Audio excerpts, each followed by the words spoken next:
ఇవాళ మేమందరం కూడా తిరుపతిలో అలిపిరి దగ్గర నిరసన కార్యక్రమం ఎందుకు చేపట్టామంటే 3 విషయాలు ఖచ్చితంగా చెప్పాలి మీకు. మొట్టమొదటిది ఏంటంటే Vasu Yadav town bank vice చైర్మన్గా ఉన్నారు. ఆయన BCCL working president YSR Congress పార్టీలో కూడా. ఆయన మీద అటెంప్ట్ టు మర్డర్ కేసు పెట్టారు. అట్లాగే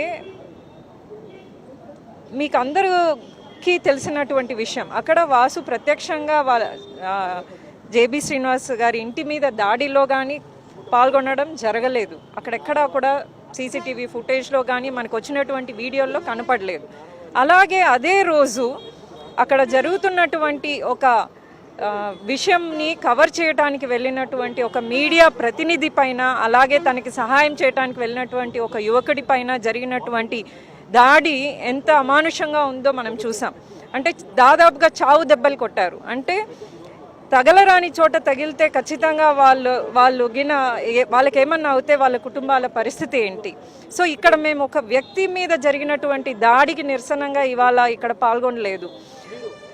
అలాగే మీడియా స్వేచ్ఛ పైన జరిగినటువంటి దాడి, ప్రజాస్వామ్యం పైన జరిగినటువంటి దాడి మీద మేము ఇవాళ నిరసన కార్యక్రమం చేపట్టాం.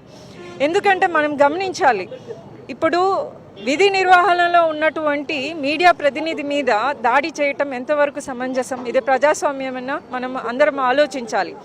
అలాగే అటెంప్ట్ టు మర్డర్ కేసు అంటే ఏంటి? నిజంగా హత్యాయత్నం చేశారా వాళ్ళు? అంత తీవ్రమైనటువంటి సెక్షన్ పెడుతున్నప్పుడు వాళ్ళ కుటుంబాల పరిస్థితి ఏంటి, వాళ్ళ పిల్లల భవిష్యత్ ఏంటి అనేది కూడా ఆలోచించాలి కదా. ఇదే వాసు యాదవ్ మీద దాదాపు ఈ కూటమి ప్రభుత్వం వచ్చిన 2 సంవత్సరాల్లో 23 ఎఫ్ఐఆర్లు ఉన్నాయి. అలాంటి మీరు నిజంగా ఎవరో చెప్పారు హియర్సే అనేసి మీరు హత్యాయత్నం కేసు పెట్టడము ఎంతవరకు ఇది సమంజసం? ఇక్కడ ఘటనలో మనం చూస్తున్నాం, ఎక్కడా కూడా సీసీ కెమెరా విజువల్స్ ఇప్పటివరకు బయట రాలేదు, ఎక్కడా అతను పాల్గొనలేదని ప్రమాణం కూడా చేశారు. మరి పోలీసులు వన్ సైడ్గా పోతున్నారు అనుకోవచ్చు, ఏం చేయాలి? అదే అండి చెప్తున్నాను. అంటే ఇప్పుడు రాజకీయాల్లో మనము ఖచ్చితంగా అభిప్రాయ భేదాలు ఉండొచ్చు, కానీ విమర్శకు సమాధానం దాడి కాదు కదా. అలాగే ప్రశ్నిస్తే హింస చేయడం అనేది సమాధానం కానే కాదు. అంతకంటే కూడా ఇవాళ మీకు అధికారం ఇచ్చింది ఎందుకండి? పదవి ఇచ్చినప్పుడు అదొక బాధ్యతాయుతమైన పదవి.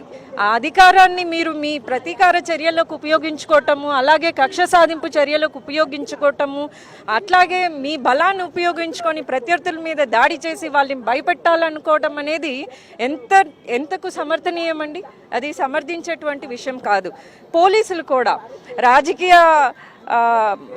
రాజకీయాల కోసము వాళ్ళు పెట్టేటువంటి ఒత్తిడికి లోనయ్యి ఇవాళ అంటే వాళ్ళకు ఉన్నటువంటి వ్యక్తిగత సంబంధాల కోసము ఇటువంటి కేసులు పెట్టడం అనేది, అంటే ట్రాన్స్పరెంట్గా ఏదైనా కూడా వాళ్ళు విచారణ జరపాలి, నిజాలు తేల్చుకొని ఎఫ్ఐఆర్లో పేర్లు పెట్టుకోవాలి. సెక్షన్స్ కట్టేటప్పుడు కూడా వాళ్ళు ఇవన్నీ, ఎందుకంటే పోలీసులు ఇప్పుడు రాజకీయాలకు అన్నిటికీ కంటే చట్టం చాలా గొప్పది. కాబట్టి పోలీసులు ఇవి జరగకుండా చూసుకోవాలి. ఎందుకంటే ప్రజలకి ఇంకా పోలీసుల మీద, చట్టాల మీద నమ్మకం ఉంది. కాబట్టి ఇప్పుడు మేము తిరుపతి ప్రజలంగా మేమందరం కూడా కోరేది ఒకటి, తిరుపతి నగరం ఎంతో ప్రశాంతమైనటువంటి నగరం. దాడులని ఖచ్చితంగా కూడా దీనికి స్వస్తి చెప్పాలి. అలాగే మీడియా స్వేచ్ఛను కూడా మనము కాపాడాల్సిన బాధ్యత ఉంది. మీడియా ప్రతినిధులు, అది కవర్ చేస్తున్నటువంటి